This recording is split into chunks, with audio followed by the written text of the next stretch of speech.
Okay, guys, I went to go see Snow White. I admit it. I was taken in by the over 2 years of awful publicity and controversy, and the fact that it was coming out and then it was delayed.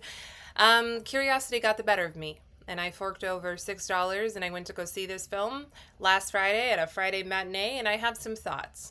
First, I will share the plot with you. Spoilers ahead, but admittedly, you kind of already know the story. There are some new elements here, but there's also nothing so shocking that is really going to spoil the experience for you if you're planning on seeing this. So, the film opens with Snow White and her mother and her father, the king and queen. The opening song is a very bland song about good things grow. Good things grow from the ground. Good things grow and we harvest them. Good things grow and then we all share in them. And it sets the stage for this underlying theme throughout of like socialism and equity, and we all do the work and we all tend the land and then we all enjoy the harvest and everyone gets an equal piece of the pie. But the film doesn't introduce us to the characters. It doesn't introduce us to any kind of conflict. Um, if you think of a song like "Oh, There Must Be More Than This Provincial Life" from Beauty and the Beast, that song introduces us to who Belle is as a character, how the town feels about her, how she feels about the town, that conflict there. Introduces us to Gaston, who is interested in Belle, but Belle's not interested in him.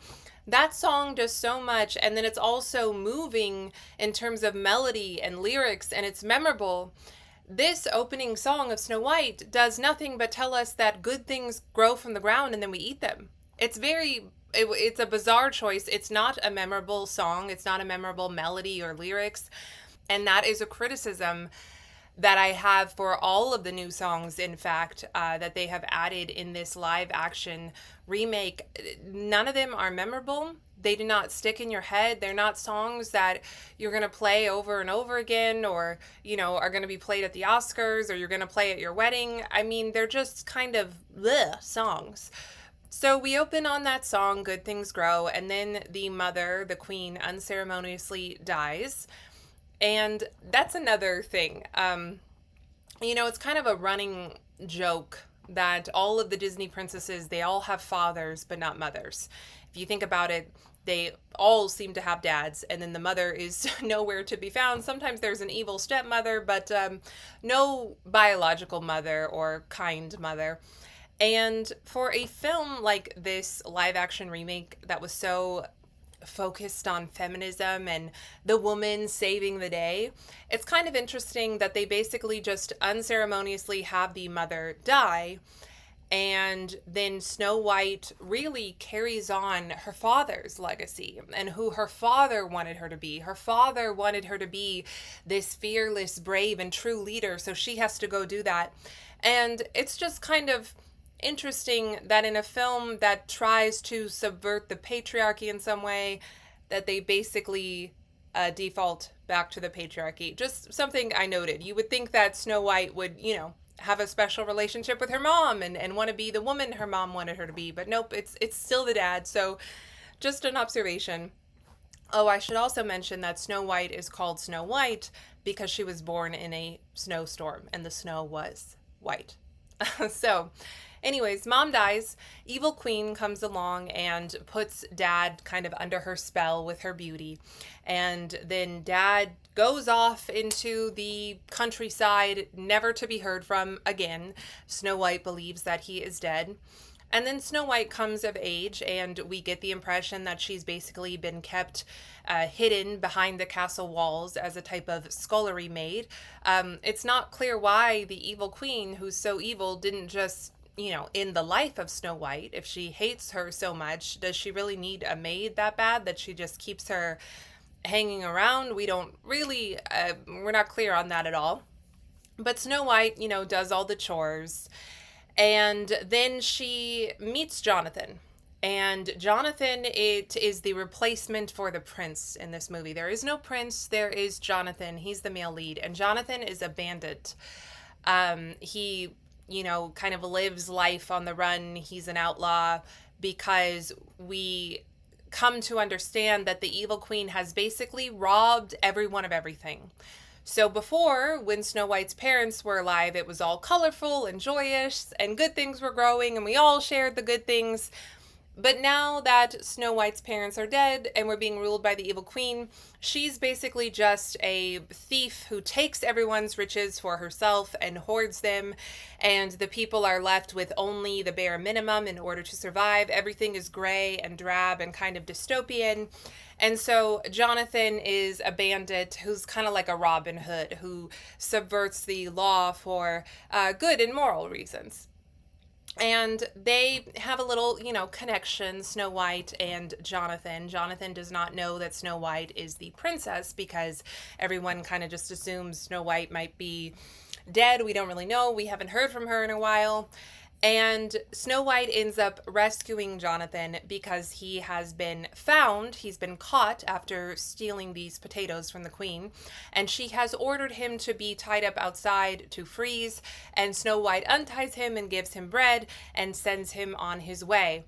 And then Snow White, we realize she really wants to leave the castle. And this is the first moment, the first big moment where the film really subverts the original 1937 feature, because in the original feature film, the cartoon, I'm sure you probably remember that Snow White sang a couple songs about wishing for her prince, waiting for true love. She's by the well initially, and she's singing "Someday My Prince Will Come," and I'm wishing for the one I love. I'm wishing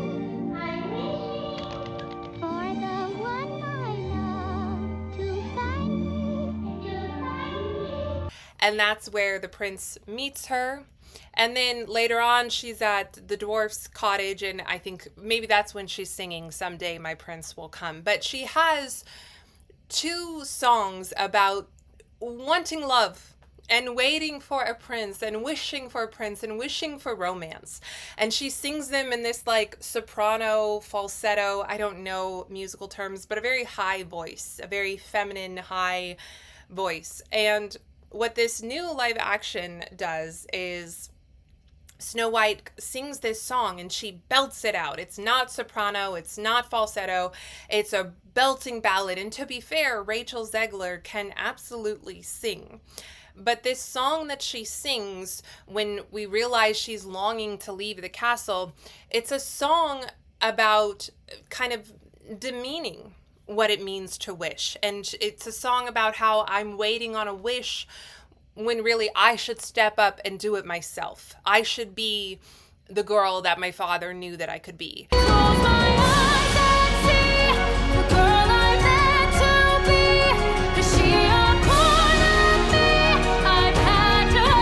And so, to me, that is a direct and intentional subversion of the original character, the original score, the original story, the original romance, because not only is she not singing by the wishing well about wishing, she's also singing a song where she's kind of denigrating the idea of wishing. So, just something I clocked there.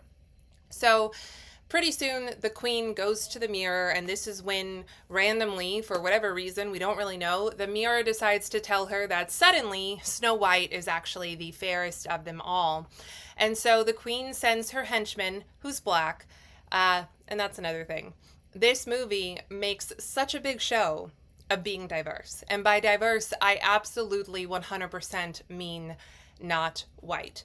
First off, I do think Snow White should be white because it's in the name, it's in the title. She's called Snow White originally because her skin is as white as snow. I also think Snow White should be white because it's a Germanic fairy tale. And on the flip side, if we were telling an African fairy tale, I would probably think that the heroine should be black, depending on what part of Africa it comes from. And so that's just me. I think Snow White should be white. But this movie has a black person in basically every single frame. Especially when we have the background and it's the townspeople, it'll be like white person, black person, white person, black person. There's no other diversity really to speak of. I don't remember seeing many Asians. There's not a lot of Hispanics other than, I think, Snow White, the woman who plays Snow White. I think she might be Hispanic. I'm not sure. But it's just, they really need you to know that black people are there and that they cast black people. And listen, I have no problem with black people being in a film or being in the background or whatever. But to be fair, this is a nondescript, unnamed, Germanic, medieval town, and black people wouldn't be there. And again, I don't mind that you put black people in, but if we were doing a Disney movie that took place in an African tribe, would you have white background dancers in their, I don't know, tribal gear? Probably not, right? Probably not. So all I'm asking for is apply the same standard. And right now, Disney and really Hollywood writ large does not apply the same standard. Diversity basically just means get as few white people as possible. And where we can replace the white people, let's do it. But when we're telling a story that's African, or when we're telling a story that's black, or when we're telling a story about, you know, a Hawaiian culture, we're not going to put white people in there, right? We're just going to put the Hawaiian and the black people in there. So I just want the same standard applied, please. But moving on. The queen sends her black henchman out and she says, I want you to end the life of Snow White and bring me back her heart. And the henchman tries to do that, but ultimately his heart gets the better of him and he tells Snow White to flee, and she does. And she ends up at the dwarfs' cottage. She falls asleep there. The dwarfs come, they find her there. She helps them clean their home. And then she says, I'm going to leave you guys now because I'm going to go look for these bandits who live in the forest because they apparently serve the one true king. And I think that might be my father. And maybe they could tell me something about my father. Maybe my father's still alive. And so she says adios to the dwarves and she goes off to find these bandits. She does find them. Their leader is Jonathan, the cutie who she had the, you know, chance meeting with when he was stealing from the queen. And he has a circle of ragtag bandits who, again, are kind of like a Robin Hood kind of thing. And well, I'll come to my criticism of that in a moment. So she meets the bandits. And Jonathan gets injured trying to save Snow White. He takes an arrow for her because she is being chased by the queen's henchmen, because at this point the queen knows she's still alive. And so Jonathan takes an arrow for his beloved Snow White. He ends up injured, so they end up back at the dwarf's cottage because Jonathan needs medical attention. And so now it's one big group, right? Everybody's all together and we're going to fight evil and we're going to save the day. Jonathan ends up getting captured by the evil queen and he ends up in her dungeon. The evil queen makes her poison apple to take care of Snow White, and she goes to the dwarf's cottage, gives the apple to Snow White, tricks her. Snow White falls into a slumber that only true love's kiss could break. And Jonathan escapes from the queen's dungeon because of course, and he goes to find Snow White. He thinks she's dead. All the dwarves are grieving. He gives her this very modest kiss, kind of on the mouth, but mostly kind of on the cheek, and she comes to life. But the movie's not over yet because the queen is still alive and we have to take care of her. So they hatch this plan.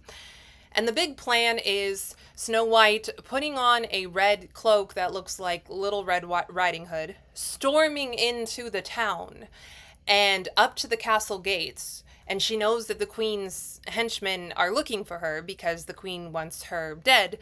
And the queen comes down to talk to Snow White. The queen hands Snow White a dagger and goads Snow White into stabbing her with the dagger. But she knows that Snow White is so kind and big-hearted that she's not going to do it, and she's proven correct. Snow White cannot bring herself to end the life of this woman who has been trying to kill her and killed her father as well, but Snow White can't do it.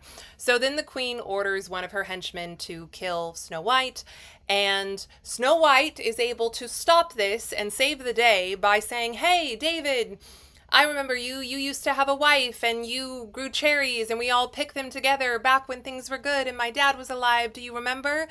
and that like pings something in David, and he stops. And then Snow White goes round to every man and says, "Hey, Paul, do you remember you used to have a dad and things used to be really good?"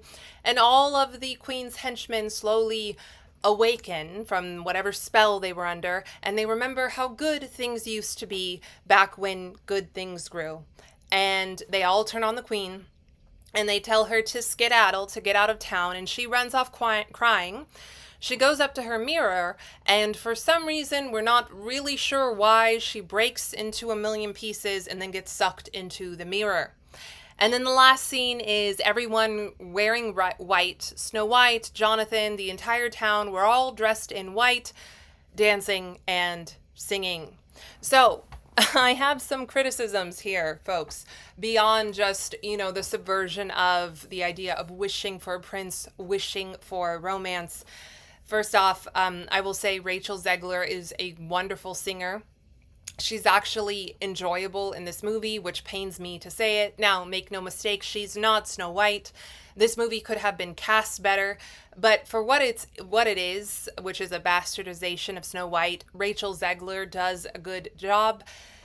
Gal Gadot, on the other hand, does a really, really bad job. Now, I have never seen either of them in anything. This is an unbiased opinion. It is not a commentary on Israel or Palestine or anything like that.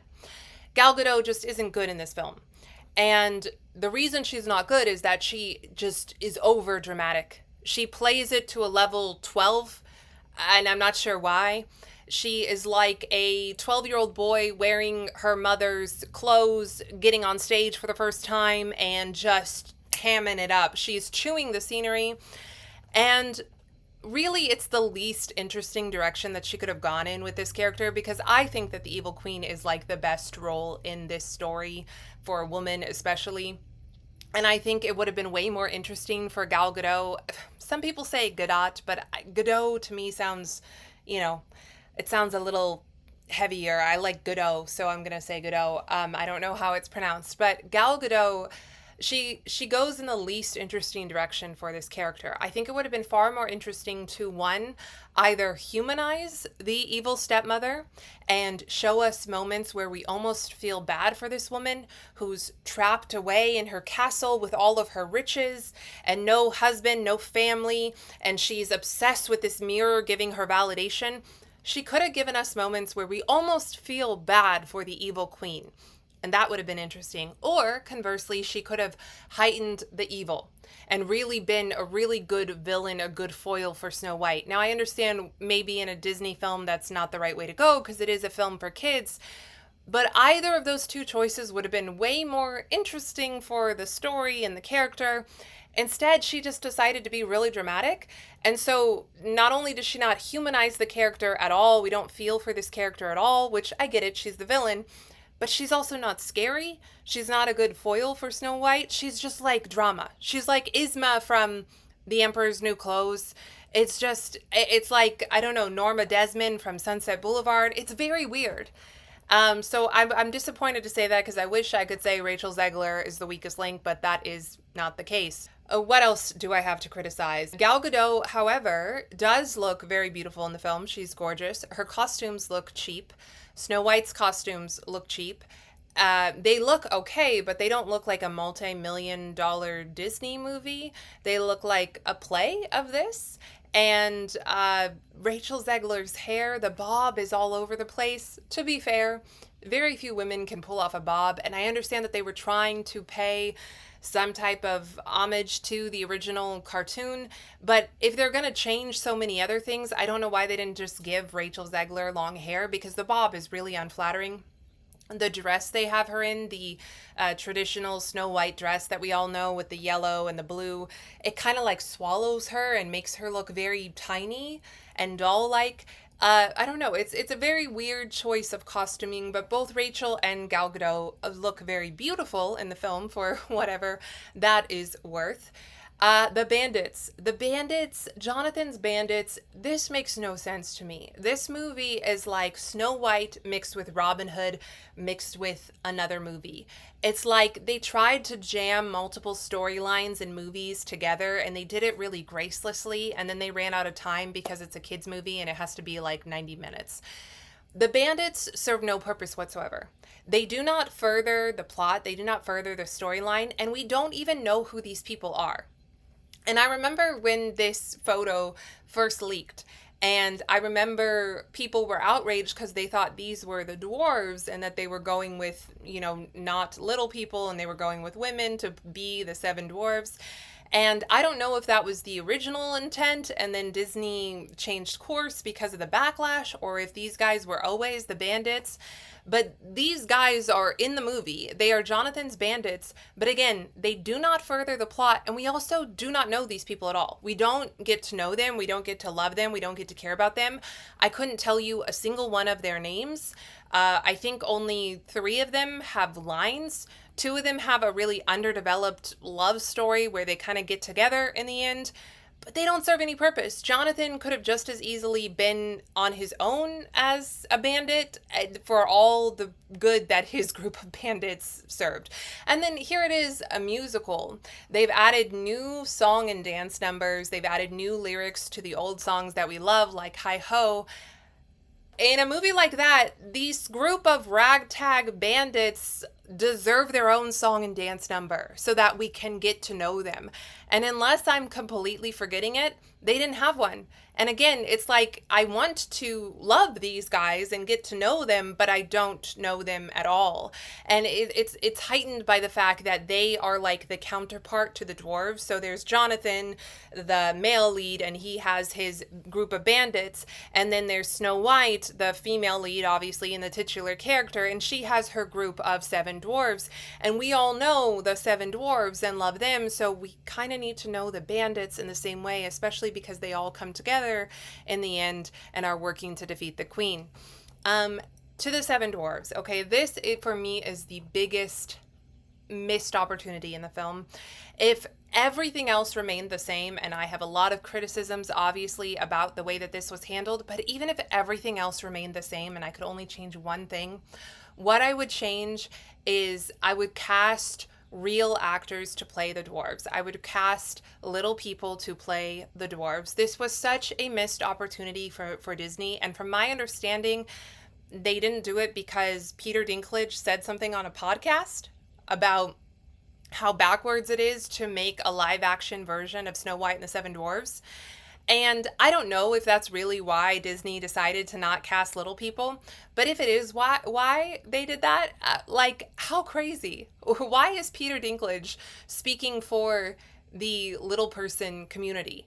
And Peter Dinklage, honestly, he's a good actor, but the only 2 things I remember him from are Elf and Game of Thrones, and he played a person with dwarfism in both of those movies. Tyrion, I read the Game of Thrones books. Tyrion is meant to be, I don't know, not necessarily someone with dwarfism, but he is meant to be a small man, and he's written as an ugly man. I don't think Peter Dinklage is ugly.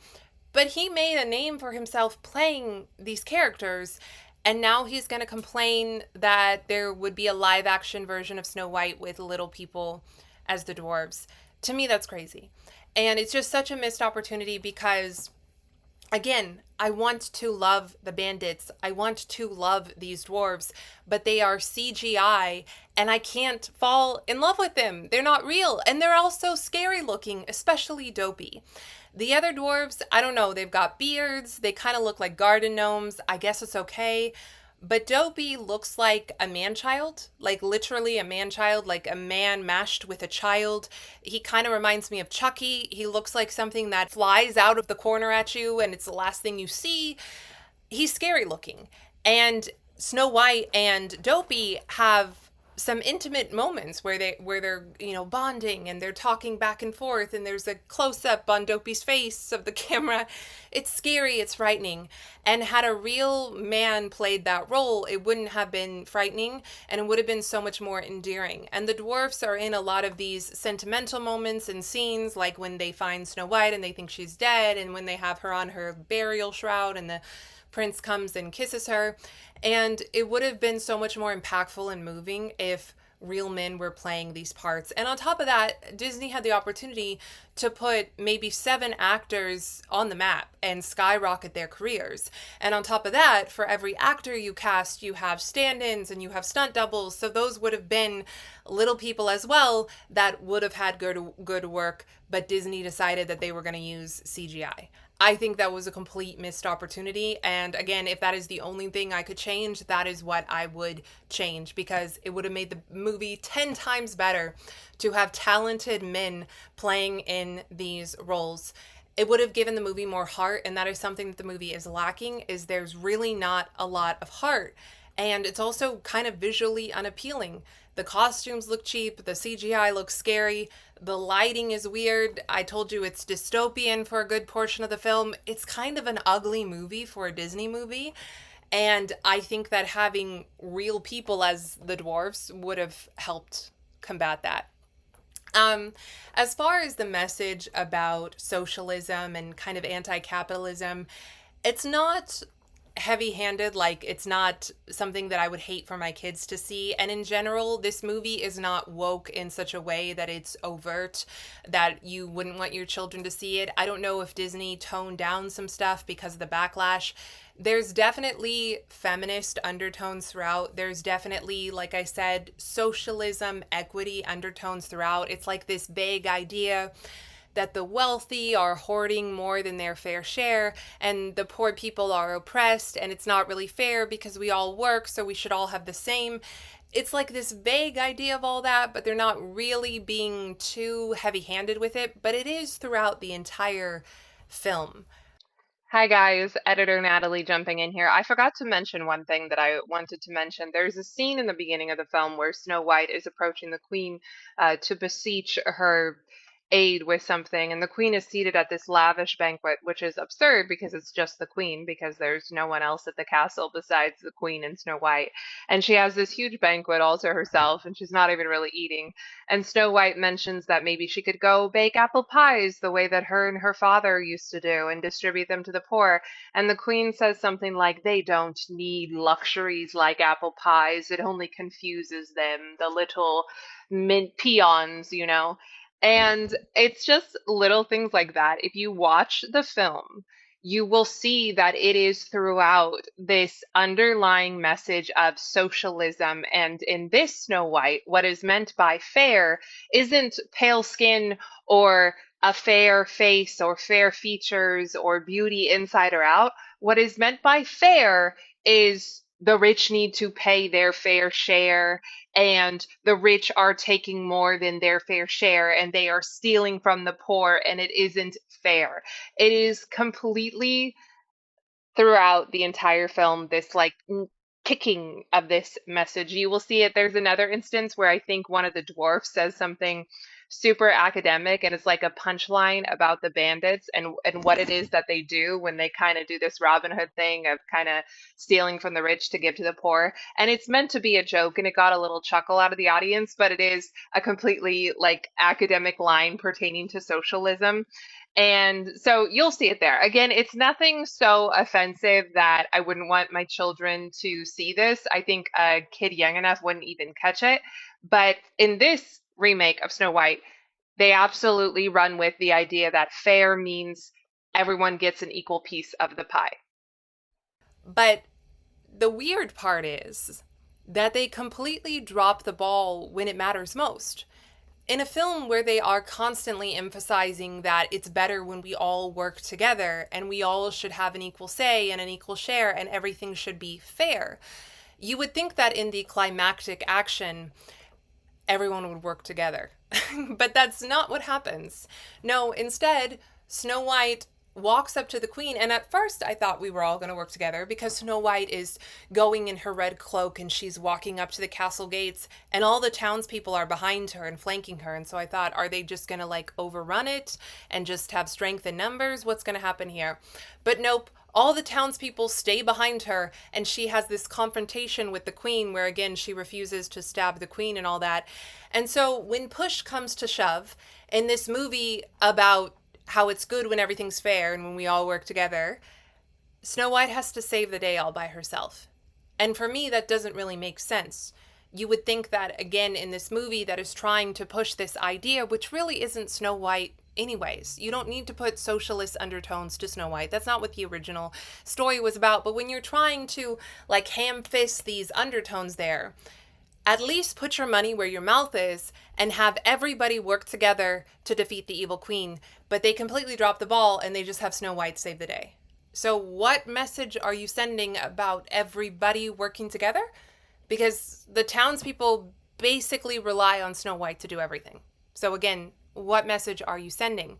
Then we cut to the last scene, which is a complete weird choice to me because everybody's dressed in white, Jonathan, Snow White, and all of the townspeople, and they're dancing. And so, again, it's like, again, this idea of it's all fair. We're all on the same wavelength. Nobody is above anybody else, even if Snow White is now the queen. We all wear white, and it's a rejuvenation for all of us, and it's like all of our wedding days. But really, the traditional choice would have been maybe Snow White in white because it's her wedding day. Maybe Jonathan and Snow White riding off into the sunset. I don't really know, but why do you have everybody all in white dancing around? Again, it's hammering home this idea that we are all equal, so we're all going to wear white and we're all going to dance around together, as opposed to Snow White is in white and Snow White is in an elevated position. Nope, we're all sharing a piece of the pie. Very, very weird choice for an ending scene, especially given the fact that Snow White is the one who just saved the day. And as far as the romance between Snow White and Jonathan, it really missed the mark for me. It's cute for what it is, but it's kind of an immature romance that reminds me of like junior high or high school. They joke around with each other and they kind of like give each other a hard time, and then suddenly they realize they like each other. That's how it goes down. And again, it's fine for what it is. It's cute, but it really lacks that traditional classic Disney romance where he sweeps her off her feet and he's struck by her beauty from the moment that he sees her and he has to have her. And again, I understand that they wanted to modernize it because they thought the original 1937 movie was weird. But the romance suffers because of it. It is not a mature romance, and the song that they sing to each other when they are falling in love with each other, again, not memorable at all. I couldn't tell you what the melody is. It's not like a sweeping romantic song. It's not something you would play at your wedding. It's just forgettable. And ultimately, they have okay chemistry, but the romance between the two of them is forgettable as well because it's just not that classic Disney romance. And I kind of think that's what little girls want. I think that little girls want to feel like a princess, want to see a princess on screen, be a princess, see the princess getting swept off her feet, see the prince falling in love with the princess. I think that little girls want to see that.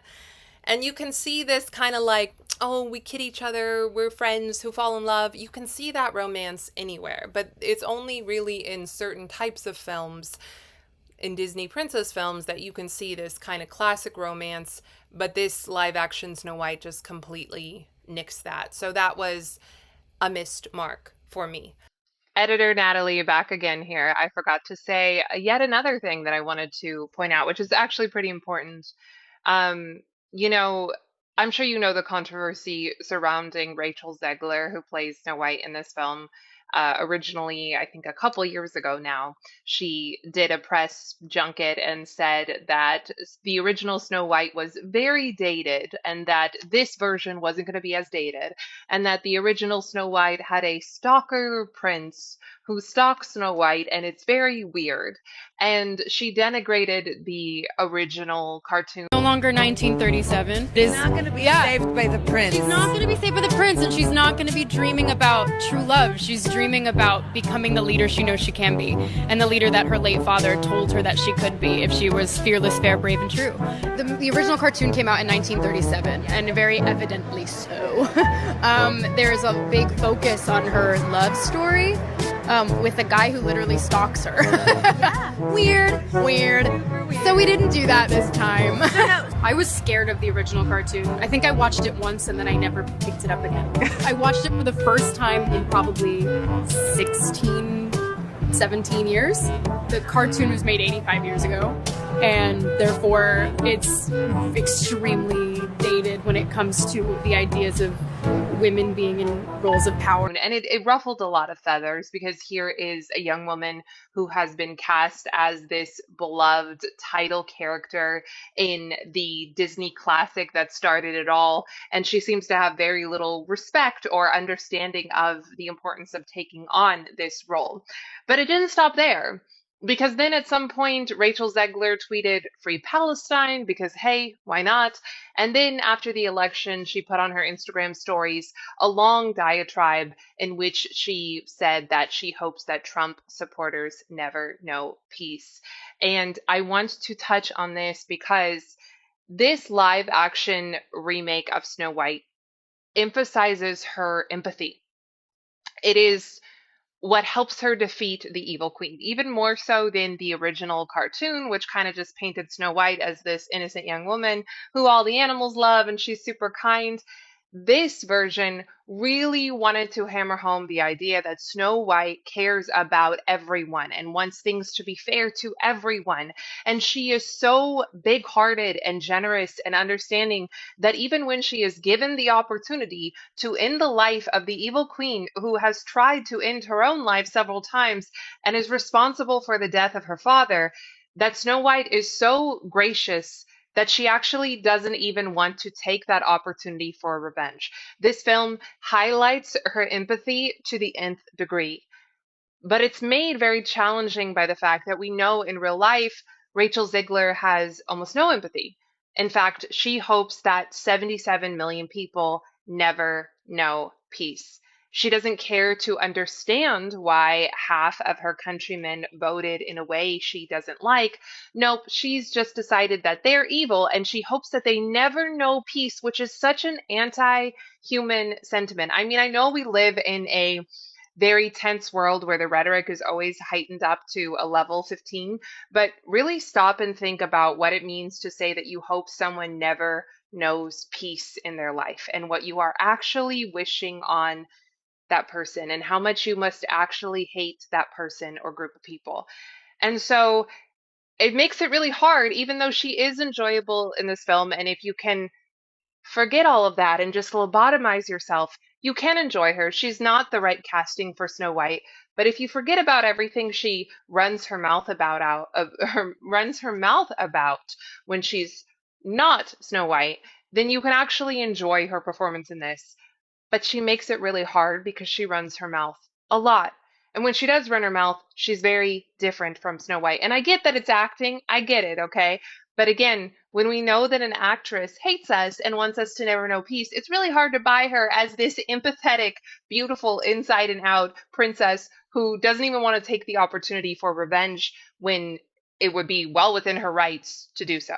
Okay? Do you understand what I'm saying? And this is, again, why I say over and over and over again, and I keep repeating myself because every actor apparently needs to hear it. Actors should not be overtly political. And I say this as someone who spent a good portion of my life being an actress and studying the craft of acting. There is no good that is done by actors being overtly political. If anything, they should cultivate an aura of mystery because that helps them to be more of a blank slate on which they can put the character. It helps us to be able to suspend disbelief when we don't know everything about an actor and we don't know who they're voting for and we don't know what they're complaining about today and we don't know that they actually hope that we never know peace. Because, see, the more that we know, whether we agree with them or not, but the more opinions that we know, the more we know about these actors, the harder it is to suspend disbelief, especially in a role like Snow White, where we're talking about almost unbelievable levels of empathy. She's almost like angelic. And you're going to tell me that I'm supposed to buy you as Snow White, even though you hope that I never know peace? See, so no one benefits when actors start running their mouths and tweeting out their every stupid, uneducated thought. Genuinely, if you have respect for the craft of acting, the stories, the characters, the movies, the plays, all of it is better served by you just zipping it sometimes and being a little mysterious. And this whole Snow White controversy that has been going on for over 2 years at this point is a masterclass in why you should just shush your mouth, especially when you are in a major motion picture like Snow White, which should have broad appeal. In the words of Michael Jordan, Republicans buy sneakers too. Republicans go to the movies too, and they have daughters who want to see Snow White. But you make it that much harder when you start espousing your political opinions, no matter what the political opinions are, whether I agree with them or not, but especially when they are so heinous as you hope that half of your country never knows peace. Um, I think that is it in terms of my criticisms. Like I said, biggest criticism is that they did not include men to play the dwarfs. I think that would have made everything better. Ultimately, what I will say about this film, if you're wondering if you should take your children, um, there's nothing in it that is going to offend you. There's nothing in it that is so egregiously woke or offensive that you're frustrated that your kids saw this film. Like I said, I think Disney toned it down because of some of the backlash, but the film is just pointless. So unless you have a daughter who is begging you to let her see it, I don't see the point of the film. It's not a real retelling of Snow White. It's not the Snow White that we know and love. It is a bastardized, modernized version of Snow White. And the songs, the new songs, are forgettable. The story lacks heart, like I said. So again, unless I had a daughter who was begging me to see it, it's not worth showing to your children, because what is the purpose of the film? I don't know what the purpose of the film is. I guess to kind of say that women can save the day too, and that we all should have an equal piece of the pie, even though Snow White is the one who completely saved the day. And I will also say this, I said it in a previous video. I understand that it's not 1937 anymore, and I understand that people get offended by a lot of things. They get offended that the prince kisses Snow White when she's unconscious and he thinks she's dead. They get offended that Snow White dreams of romance and wishes for her prince to come save her. But ultimately, remember, it's a fairy tale, okay? So it's not real life, okay? And I think that we can give girls fairy tales while also teaching them about real life and teaching them real life lessons. And I also think that at the end of the day, every woman, no matter how progressive she is, every woman wants a man and loves a man who does for her so that she doesn't have to do. Now, I'm not saying women should sit around and do nothing, okay? But what I'm saying is that, like the example I gave in the video, men open doors for women. Historically, they open doors for women. It's not because women couldn't open the doors themselves, okay? Women could always open doors. But it's a sign of chivalry, a sign of care, a sign of respect. And I think that women like that. And so even if you can do it all as a woman, and I would argue that women can't do it all and can't do everything men can do, but even if you can do it all, let's just pretend like you can. Women, even the most progressive of women, like to not have to do it all. Like to have a man love and care for and respect them and cherish them so much that he wants to make sure that she doesn't have to do it all, that he helps her, or in fact just does it for her because he is her knight in shining armor. Now, I understand we live in the real world. We don't live in a fairy tale, and men cannot be knights in shining armor. They cannot save us. But men like to feel like heroes, I think, and every woman wants a hero. Again, no matter how progressive she is. So we can call the original feature weird and stalkerish and all of that, but there is an innocence to it and a timelessness to it that makes it a classic, and that made it the film that ultimately put Walt Disney on the map and gave us the Disney Corporation, which has, really fallen from grace in recent years, but for multiple decades was the pinnacle. And possibly could still be the pinnacle again, the happiest place on earth, every child's dream, giving us timeless classics that stay with us through generations. Walt Disney did that, and it started with Snow White. And so we may be, 90 years in the future, but the 1937 Snow White is timeless, and this one is not. And there are multiple reasons why. So progress and progressive doesn't always mean improvement. And that is my take on the live action Snow White. I watched it so that you don't have to. And really, there are better ways to spend your time and spend your money, because ultimately, this film is pointless. I will see you guys next time.